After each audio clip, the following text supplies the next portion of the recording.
Bonjour les amis, bienvenue sur ce nouveau podcast du site commentphotographier.com. Alors, dans la série sur les photos de mariage, je voulais vous parler de la réalisation des photos de famille.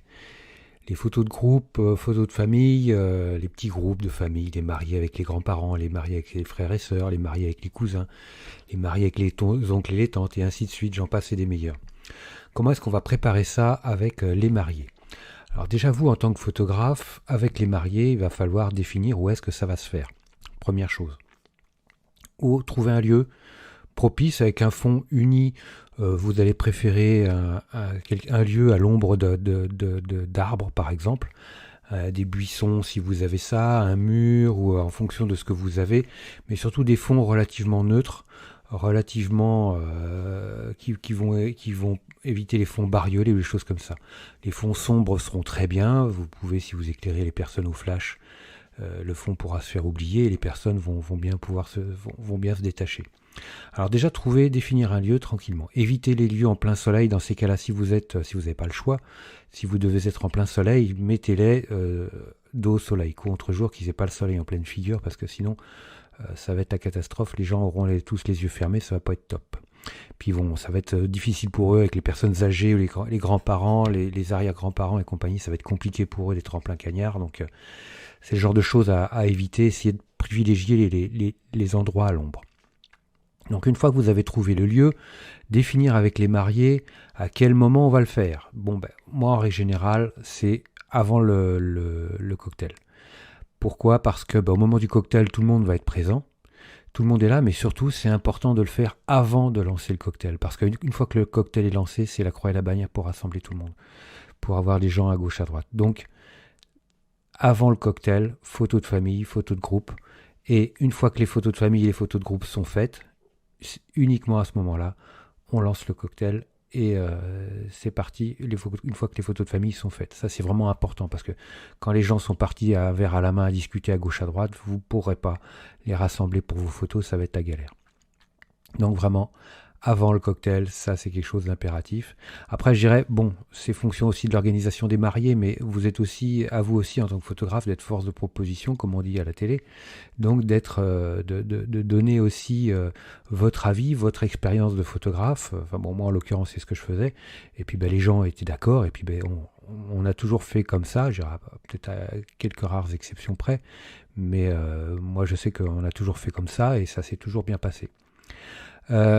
Donc une fois qu'on a défini à quel moment, à quel endroit, ce qu'il va falloir faire, c'est demander aux mariés de trouver une personne ressource, un chien de berger, si je peux m'exprimer ainsi, des deux côtés. Un chien de berger côté marié, un chien de berger côté marié-femme et un autre côté marié-homme. Pourquoi ? Parce que ça va être le représentant qui va être chargé de rassembler les gens. Il connaît tout le monde, donc ça peut être un parent de la mariée, un oncle, mais ça doit être une personne de proche qui connaît bien la famille et que la famille connaît bien. Ça, c'est quelque chose d'important.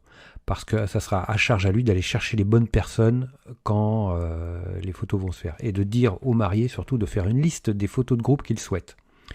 Et de voir avec leurs parents, les grands-parents, les cousins, les oncles, quelles photos de famille ils souhaitent. Parce que beaucoup de gens vont vouloir être en photo avec les mariés, par exemple un oncle avec sa femme et ses enfants et les mariés, ce genre de choses. Donc de faire une liste des photos de groupe à faire, ça c'est vraiment super important des deux côtés pour que le jour J, on fasse toutes les photos nécessaires et qu'on n'oublie personne et comme ça tout le monde est content. Ça c'est hyper important, c'est que tout le monde reparte satisfait et content de la séance photo de groupe, qu'il n'y ait pas eu d'oublier. Et donc faire une liste, ça c'est quelque chose d'important, et soyez à cheval là-dessus. Faites chacun des deux côtés une liste des photos de groupe à faire, très important. Une fois que cette liste est faite, définir un chien de berger, une personne qui aura en charge et cette personne-là va également pouvoir avoir des seconds dans les cousins pour les seconder, pour les aider, pour aller chercher les personnes à l'instant T pour faire les photos de groupe. Parce que même si on n'a pas lancé le cocktail, les gens sont là, mais les gens discutent entre eux. Souvent, les familles, les gens restent un petit peu entre eux, donc, mais ça discute dans des petits groupes, et puis il faut aller les chercher, pour les ramener pour faire la photo de groupe. Donc là c'est pareil, il va falloir des personnes ressources qui vont s'acquitter de cette tâche. Ça aussi c'est très important. Une fois que tout ça est mis en place, ça roule, les photos de groupe, ça va très vite. Vous, après, en tant que photographe, vous faites le choix de faire vos photos en lumière naturelle. Vous pouvez mettre des réflecteurs au sol, ce genre de choses. Soit vous faites le choix d'utiliser du flash. Je dirais, bon, ça c'est... Je ne veux pas rentrer dans les détails, mais après, c'est à charge à vous de vous adapter en fonction de vos affinités techniques, de ce que vous souhaitez faire comme résultat, de ce que vous avez vu avec les mariés. Donc voilà, je dirais là-dessus, il n'y a pas de chapelle, il n'y a jamais de chapelle. Vous pouvez être un adepte de la lumière naturelle, ça sera super bien. Et vous pouvez être un adepte de la lumière au flash, ça sera super bien aussi. Chacun voit midi à sa porte et du moment que vous êtes à l'aise avec l'une ou l'autre technique, peu importe, du moment que les résultats soient bien pour vous et que surtout vos clients, vos mariés soient satisfaits du résultat.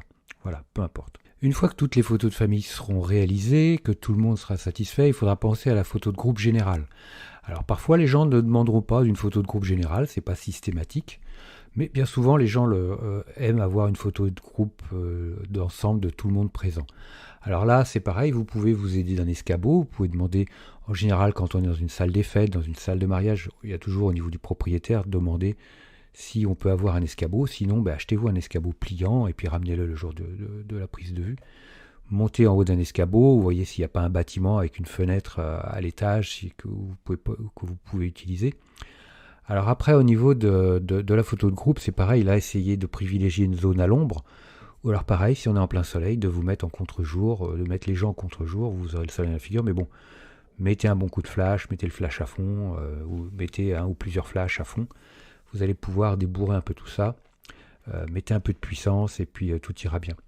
Alors après, si vous n'avez pas la possibilité, si vous avez une butte de terre, vous pouvez mettre les gens un peu en gradin. Nous, autrefois, moi je sais qu'on avait une remorque avec des gradins démontables, donc on mettait une centaine de personnes sur les gradins. Et tout ça a disparu après le désastre de Furiani, je crois, à l'époque. Il y a eu ce drame dans le stade de Furiani avec... malheureusement beaucoup de victimes, et ce qui fait qu'après la législation a interdit l'usage de gradins comme nous on le faisait. Dans les mariages c'était systématique, alors je pense que c'était lié à ça, donc ce qui fait qu'après on n'utilisait plus les gradins.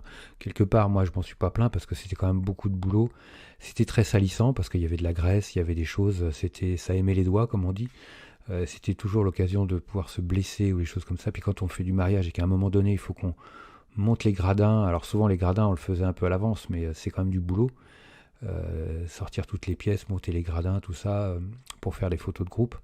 Mais bon, c'était une autre époque. Aujourd'hui on n'utilise plus de gradins, donc l'objectif c'est de trouver soit une configuration au niveau du sol, un talus ou des choses comme ça pour pouvoir positionner les gens, ou alors je dirais la solution la plus simple c'est d'avoir une prairie dégagée, les gens contre-jour, prenez un escabeau, montez en haut de l'escabeau et puis voilà. J'ai fait des photos de groupe avec mon pied qui montait à 4,50 m. Vous pouvez également utiliser un petit drone pour faire votre photo de groupe. Vous montez, faire les photos des gens avec un drone, ça fait l'affaire. Vous faites votre photo, vous avez tout le monde. Vous montez à 5-6 mètres d'altitude et puis voilà. Là-dessus, il y a tout en fonction des possibilités. Vous pouvez faire pas mal de choses. Il y a pas mal d'opportunités en termes de technique. Après, en termes de réglage, tout va dépendre si vous utilisez du flash ou pas. Après, si vous faites du flash pour une photo de groupe et qu'il y a beaucoup de personnes, le flash, si vous avez que des flashs Cobra, ça va être compliqué. Il va falloir vraiment les mettre à fond, qu'ils soient à fond, que vous ayez quand même... Le problème, c'est que comme on a beaucoup de gens, il faut quand même falloir fermer un peu le diaphragme pour assurer une bonne profondeur de champ, que tout le monde dans le groupe soit net. Donc, de faire attention à ça, même si... Et qu'en même temps, il faut éviter d'être dans trop grand angle. On va pas être haute télé non plus, mais d'avoir une focale un peu neutre, 35-50 mm. Donc, pour éviter de trop déformer sur les bords. Vous voyez qu'il y a pas mal de choses. Donc, tout ça, ça se prépare, ça s'anticipe, et il faut faire attention à ça. Mais bon, avec un escabeau, c'est le genre de technique qui fonctionnait très bien. Moi, j'ai fait beaucoup de groupes avec un escabeau. Voilà. Après, il faut juste faire attention à l'assise de l'escabeau, que vous ne cassiez pas la figure au moment de la prise de vue, parce que souvent on est sur des terrains herbeux avec un sol instable, on ne le voit pas clair, et puis l'escabeau aussi peut être instable, et que si vous vous cassez la figure, c'est pas l'idéal quoi. À part faire rire tout le monde, mais si vous vous blessez, si vous faites mal, ça sera compliqué pour la suite de la mission photo. Donc faites bien attention à vous. Donc voilà les amis pour cette aventure des photos de groupe de mariés. Et puis je reviendrai vous voir dans un prochain podcast où on parlera du cocktail, comment faire les photos pour le cocktail. Voilà les amis, écoutez, un petit like, moi ça me fera super plaisir, moi je vous like super fort comme d'habitude. N'hésitez pas, abonnez-vous à la chaîne, abonnez-vous au podcast, ça monte pas des masses, hein, alors. Plus il y aura de monde pour le podcast et plus il sera mis en avant par les algorithmes et mieux ce sera pour moi. Et puis n'hésitez pas à le partager également, d'en parler autour de vous. Merci à vous et puis je vous dis à très bientôt. Ciao les amis. Dernière petite chose avant de se quitter, si ce n'est pas déjà fait, je vous encourage à faire partie de ma liste de contacts pour bénéficier de conseils quotidiens, d'astuces photographiques, de choses vraiment utiles et intéressantes à connaître, à savoir, ou à se faire rafraîchir la mémoire sur certains sujets. Il y a toujours un intérêt à avoir un petit lien entre nous au niveau quotidien. Il y a aussi quelques réclames commerciales, je dirais, de temps en temps. Voilà, donc n'hésitez pas à aller voir sur les formulaires du site comment-photographier.com. Vous en avez sur les articles au niveau de la colonne de droite ou autrement en bas d'article, vous avez des formulaires un peu partout et vous pourrez comme ça ainsi faire partie de la liste de contacts. Autre chose également, actuellement il y a 50% de réduction sur toutes les formations du site commentphotographier.com. Donc vous allez sur le site commentphotographier.com et vous allez sur la page formation tout simplement, ou alors comment-photographier.com/formation photo. Mais allez sur le site, ça sera beaucoup plus simple. Donc vous avez 50% avec le code 5050 en chiffres arabes et vous pourrez bénéficier de toutes les formations à moitié prix. Vous avez une quarantaine de formations sur la photo de paysage, vous avez des formations sur le portrait, vous avez des formations sur les photos d'enfance, sur les photos flash, sur la photo culinaire, j'en passe et des meilleurs les amis. Donc ne vous privez pas, c'est actuellement avec le code promo 50 50%. Voilà les amis, je vous dis à très vite pour de nouveaux podcasts. Ciao.